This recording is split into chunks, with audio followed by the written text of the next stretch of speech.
right? Of liberty, of opportunity for all.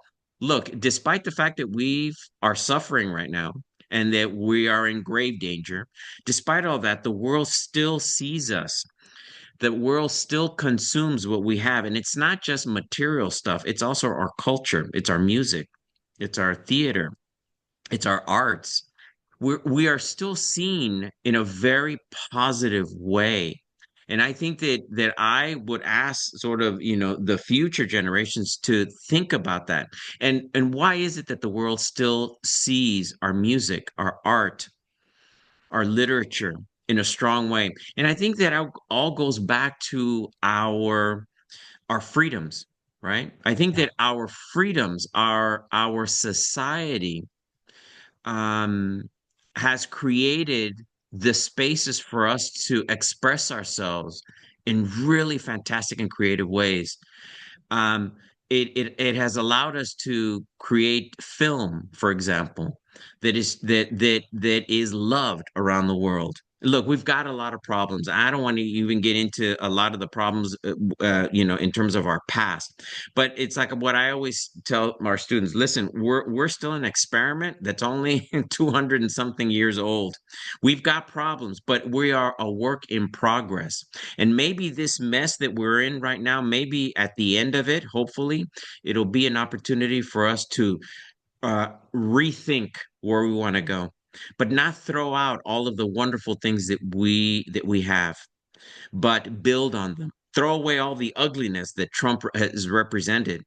Throw it away and start rebuilding, hopefully stronger institutions that where no individual will ever have the right to destroy them the way that they're being destroyed right now.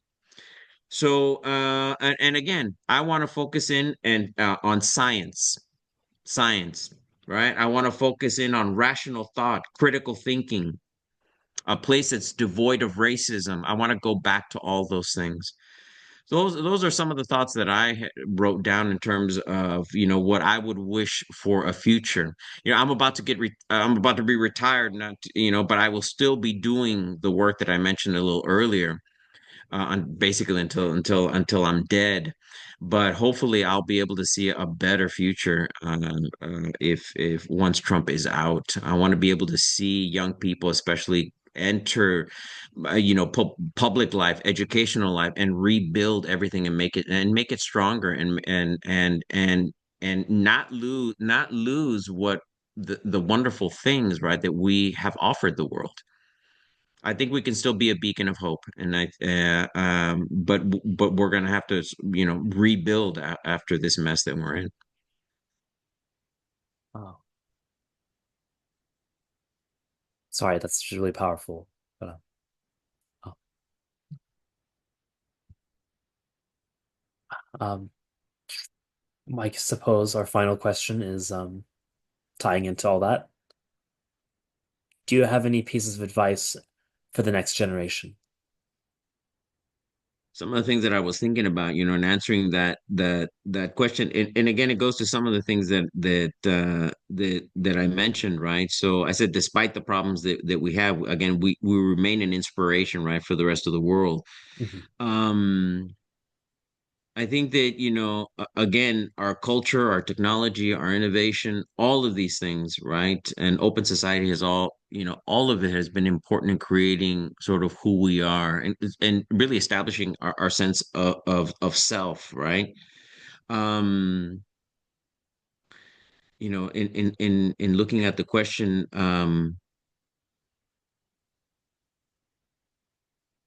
I think that I would caution and implore the future, right? Generations, right, to strive to protect these treasures, right? Not to let them go, but to really realize where we've been, how long it took us to build these things, sadly, how easily they can be destroyed, and really sort of to build those protections, right? Um, we we are facing some pretty negative things. We're facing, I mean, if you think about them, my goodness, if you look at the news every single day, there is a lot of hate out there. There's a lot of fear. There's a lot of greed. There's a lot of apathy, right? And unconcern and coldness. but all of these things can be turned around, all of it, right? And I would think one of the pieces of advice that I would have for the generation is be bold. Don't be afraid. Be bold. Question the ways in which things have been done and change them. Don't stick to old things. Oftentimes, there's this, the older generation will say, no, no, no, let's look back with nostalgia about how things were and let's take it back. I don't want things necessarily to go back to exactly the way they were. I want the new generation of people like yourselves to rebuild things, but build them stronger, build them better. Obviously, weaknesses were embedded in a lot of the infrastructure that we had built. And so somehow we've got to bring them back better, bolder. Think of even more crazy things that we can do to enhance democracy, to enhance equality,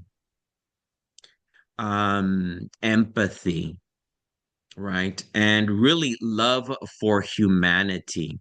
So if that wasn't there before 2016, how can we bring those things? And I would say that the younger generation may have a lot more ideas than the older generation. And I think you see a lot of that in the conflict within the Democratic Party today. Should we give sort of this respect to the older generation? Then you've got new folks, new younger members of Congress who just want to explode with energy. I say open up those gates and let those young people go. Let them begin to take that leadership and take us to new places, new heights.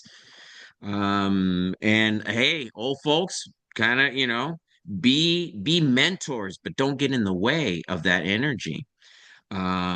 Change things that they need to be changed, right? But keep those things that sort of works. Those were some of I said question authority, rewrite and to a certain degree, I would be telling the new generation, don't be afraid to rewrite our contract, right? So we as citizens in a democracy, we have a contract, right, which is enshrined in the Constitution. But I would say don't be afraid to change that contract. Make it better, make it clear. The Constitution, yes, the Constitution, it should not be something that is enshrined, not to be touched. I would say, it is as we're humans, we make mistakes. We're oftentimes not clear about things. So make that Constitution better.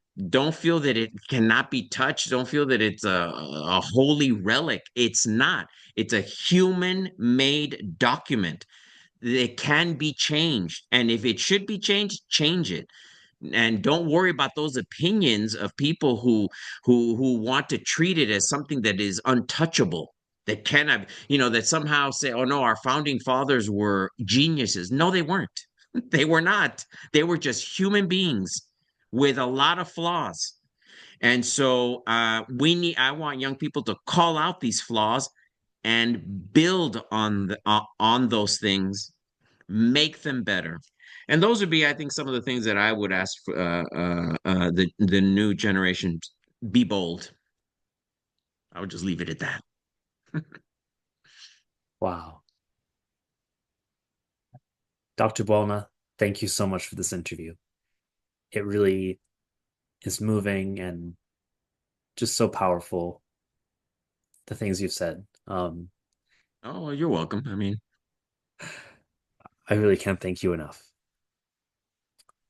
I will